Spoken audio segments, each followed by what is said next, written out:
If you're here, then there's a good chance that you like Timothy Chalamet. I like Timothy Chalamet. I'm genuinely rooting for the guy.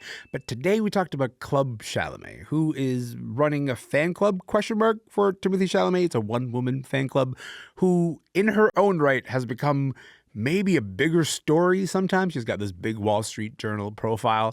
And today I talked to CT and Kaylee, and we talked about Club Chalamet and the attention she receives, the infamy she has received for maybe being a slightly intense fan, and her interest, shall we say, fascination, shall we say, with Kylie Jenner, because this Club Chalamet not approving of Kylie Jenner as a good enough partner for Timothy Chalamet has powered so many internet think pieces. I got a lot out of this conversation. I learned a lot from this conversation, including the fact that she used to be a fan of Michael Fassbender. I didn't know that. Anyway, I hope you enjoy this conversation because I'm genuinely interested in these moments when fandom gets a little too intense, and I hope that you're interested in those too. I want to hear from you in the comments, but here's the conversation. Kaylee Donaldson is here. CT Jones is here. Hello to both of you. Nice to have you here. Kaylee, I'm going to start with you, and we're just going to keep it real simple. Who/what is Club Chalamet? Yeah, so Club Chalamet is a one-woman fan campaign on behalf of Timothy Chalamet, run by a woman named Simone Cromer, who, to the surprise of many people online, is a 59-year-old woman and not a teenage girl, as people expect fans to be. And her enthusiastic support of Chalamet has inspired a lot of attention, particularly for the ways that it has gone a little off-rail, to put it nicely. Off the rail, to put it nicely, is a great sort of forewarning, shall we say, of where this conversation is going to go. But before we get there, I think the thing that you just mentioned is important, which is this idea of fandom. Typically, we think of as a domain of teenagehood, as a domain of young adulthood. Like, oh, when you grow up, your fandom will look different. There's something about Club Chalamet and the way that she's kind of fascinated people that is that's what we're going to get into. And CT Jones, I want to ask you, fandoms like hers truly are a dime a dozen. Many people create fan accounts. How did Club Chalamet gain this particular infamy? How did we get here? As all good things, we got here with Beyonce. In in 2023, Timothy Chalamet confirmed his relationship with Kylie Jenner by kissing her at a Beyonce concert, and everyone in the Timothy Chalamet world subsequently lost their minds. Now, at the time, Club Chalamet wasn't even particularly popular in the Timothy Chalamet verse. She had about 5,000 followers, but people were very, very upset, and a lot of her quotes about the incident kind of became these kind of instant classic memes. My personal favorite is her saying that Timothy and Kylie would make a bad couple because you've never seen them out and about. We've never even seen them go to Olive Garden, she said. He loves Italian food. I mean, why not go to Olive Garden? And Club Chalamet, I think at that moment was born. Okay, you've just said so many things that I think are just a little bit important to break down for people. First of all, Timothy Chalamet, Kylie Jenner, two great families. You know, sometimes two great families unite and they make a super famous person. When two famous people get together, there's a lot of attention that gets directed on both of them and sort of maximizes the attention. They've been together for a little while. But the thing that you just said about the idea of so many Timothy Chalamet fans kind of going, I don't know if I'm for this. Why do they have such strong opinions about Kylie Jenner and Timothy Chalamet as a pairing? Well, I think one of the things that's really fun about Timothy Chalamet stans, and a lot of fandom in general, is Yeah. that stans operate as people who want to promote, right? They want people to listen to what their musicians are making. They want people to watch what movies their Yeah. person is making. And in the case of Timothy, the biggest argument that Timothy Chalamet stans have is that this is not a one-off actor. He is not just someone that you're going to see once and then think about again in 20 years. He's one of the Timothy greats. Chalamet stans. He's one of the greats, and Yeah. that's the argument people are trying to make. And a lot of times when we're talking about that, people link people's projects to where they are as actors. So if Hmm. Timothy Chalamet and the argument around him is that he and his projects are prestige, the only thing in a Stan's mind that could counteract that is if someone who is not prestige, say a princess of reality television like Kylie Jenner, starts to date Timothy Chalamet.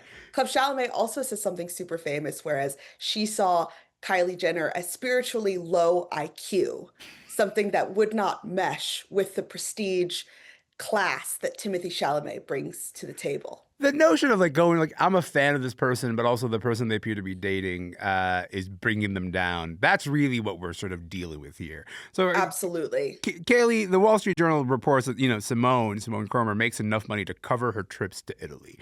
That's a pretty wild thing to say about like here's a fan who's sort of doing her best to sort of promote Timothée Chalamet as an actor, but she gets enough attention out of doing so that she can fund trips to Italy. How rare is it for a fan account to get to the level where she's not just thriving but monetizing being a fan to this extent? Assuming she's telling the truth about those numbers, I've seen her Substack subscription, so I have questions about that. But the idea of becoming such an elevated fan that you now get access to things like red carpet interviews or the promotional circuit, that's not necessarily new, but it has exploded in recent popularity. A lot of TikTokers now do the junkets, they do the red carpets in the way that used to be just for the journalists. Yeah. So it's not unheard of, but this idea of monetizing it so thoroughly, that feels very modern to me. It used to be kind of a sacred rule that you never made money off your fandom. The idea that you would ever publish your fan fiction Yeah. was completely taboo. And now there are 3 Harry Potter fan fictions on the New York Times bestseller list this year. I think there is, something about the commodification of it. That's one of the aspects I don't like about it. And then to have that person be elevated to a Wall Street Journal profile, that feels like a development that has some sticky elements to it that could so easily backfire. Well, so talk to me a little bit about that, Kaylee, about this idea, because like there is one of the dimensions of the Club Chalamet story, and one of the reasons why people talk about her so much is there's a sort of a maybe a conspiratorial side, shall we say, of Club Chalamet. Like there's something about the way that that fandom is sort of unfolding, where there are some pervasive conspiracies that she's often kind of pushing. Do you want to talk about what some of those might be? Yeah, I mean, the Olive Garden story is kind of evidence of it. That came from an hour-long Twitter space rant she went on, which included her insistence that Kylie and Timothy definitely weren't having sex, and she had first-person evidence of that, and her source seemed to be "Trust me, bro." The intense misogyny around the way that she talks about Kylie Jenner, I think, is one of the reasons that she did go viral. It was part of this very particular pattern you often see in fandom around men who become like the internet boyfriends the moment they get a girlfriend. This rhetoric appears time and time again, and it is often conspiratorial. Club Chalamet has also delved into this idea that somehow there's a public relations spin forcing him to be out and about Hmm. with Kylie to promote both of their careers. Which, if that was the case, that's bad spin because they're actually very seldom seen in public together. Like if they've been dating reportedly 2.5 years, you don't actually see them together that often. They were Yeah. on the red carpet last night for Marty Supreme in matching orange outfits. I'm obsessed with that already, but they don't do stuff like that very often.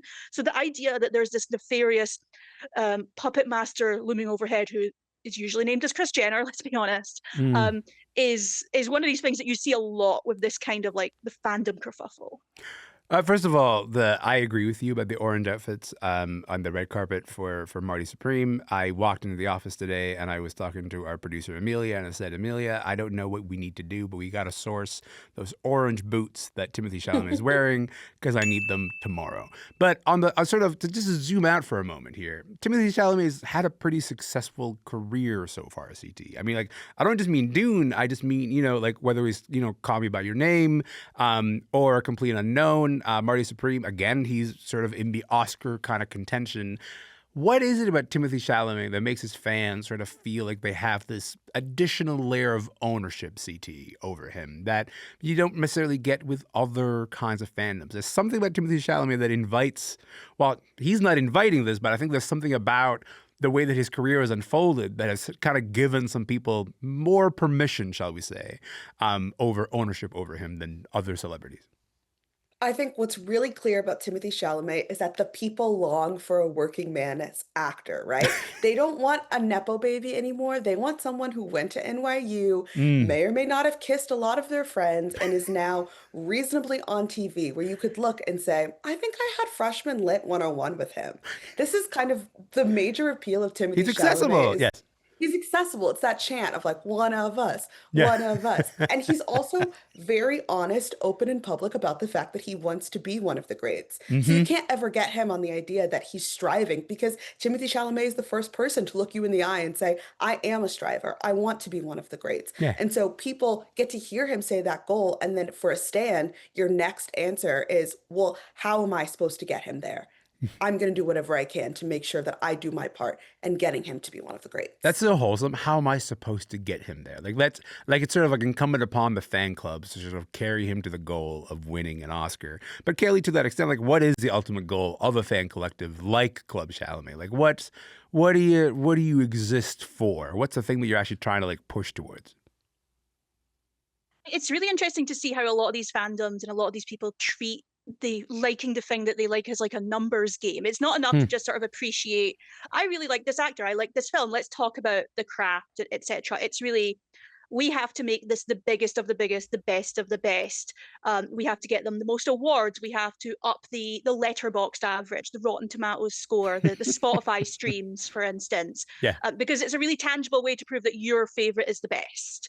And that's, all across fandom. Look at the way that like K-pop stans are encouraged by record labels to bump up Spotify numbers, essentially like a light form of fraud. But this is now just what fans are expected to do. I think seeing Club Chalamet do this as sort of a one-woman campaign kind of highlight how strange this is. Like, this isn't your job, guys. It's supposed to be something fun. It's not really supposed to be labor. But this is how what it kind of gets encouraged. It's part of the commodification of fandom, I think, in that aspect. And Hmm.